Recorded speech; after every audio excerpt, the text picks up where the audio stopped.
जय श्री राधे भक्तों। आज के इस पावन वीडियो में हम जानेंगे 3 जनवरी को आने वाली पौष पूर्णिमा का पूरा महत्व, माघ स्नान क्या है, स्नान और पूजा की सही विधि और इस दिन कौन से काम करने से जीवन के सारे कष्ट दूर होते हैं। हिंदू पंचांग के अनुसार 3 जनवरी 2026 शनिवार को पौष माह की पूर्णिमा तिथि है। इसी दिन से माघ माह का शुभ आरंभ होता है और इसी दिन से माघ स्नान की शुरुआत मानी जाती है। पौष पूर्णिमा का व्रत 3 जनवरी 2026 शनिवार को रखा जाएगा, क्योंकि इसी दिन सूर्योदय के समय पूर्णिमा तिथि रहती है। उदया तिथि के अनुसार व्रत जिस दिन सूर्योदय और पूर्णिमा हो उसी दिन रखा जाता है, इसीलिए व्रत, स्नान, पूजा और दान सब 3 जनवरी को ही होंगे। हिंदू पंचांग के अनुसार पौष पूर्णिमा तिथि की शुरुआत 2 जनवरी की शाम लगभग 6:53 से होगा और पूर्णिमा तिथि का समापन 3 जनवरी को दोपहर लगभग 3:32 पर होगा। इसीलिए 3 जनवरी का दिन पौष पूर्णिमा स्नान और पूजा के लिए सबसे श्रेष्ठ माना गया है।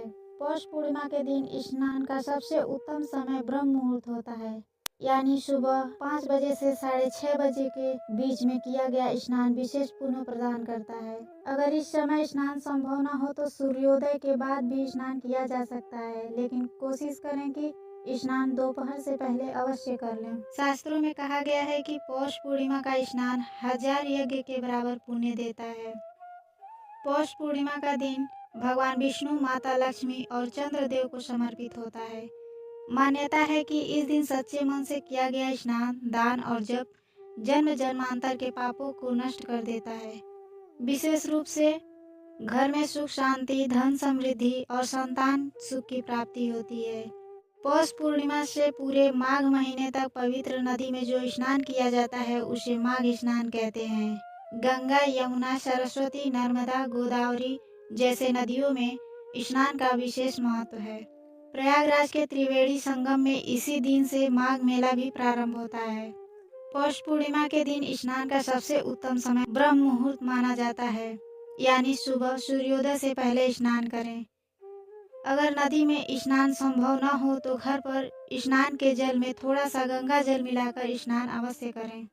स्नान के बाद स्वच्छ पीले या सफेद वस्त्र धारण करें। घर के मंदिर में दीपक जलाएं। भगवान विष्णु को पीले फूल, तुलसी दल और खीर या फल अर्पित करें। फिर इस मंत्र का जप करें, ओम नमो भगवते वासुदेवाय। पौष पूर्णिमा के दिन दान का विशेष महत्व है। इस दिन अन्न, तिल, गुड़, कंबल, वस्त्र और घी का दान बहुत शुभ माना जाता है। माना जाता है कि इस दिन किया गया दान अच्छा फल देता है। पौष पूर्णिमा के दिन भूलकर भी झूठ, क्रोध और विवाद न करें। मांस, मदिरा का सेवन पूरी तरह वर्जित है। किसी का अपमान न करें, क्योंकि यह पुण्य को नष्ट कर देता है। पौष पूर्णिमा और माघ स्नान से पापों से मुक्ति, रोगों में कमी, आर्थिक समस्याओं से राहत, घर में सुख शांति और मोक्ष की प्राप्ति का मार्ग प्रशस्त होता है। अगर आपको यह जानकारी अच्छी लगी हो तो वीडियो को लाइक करें, चैनल को सब्सक्राइब करें और कमेंट बॉक्स में जय श्री हरि विष्णु लिखें।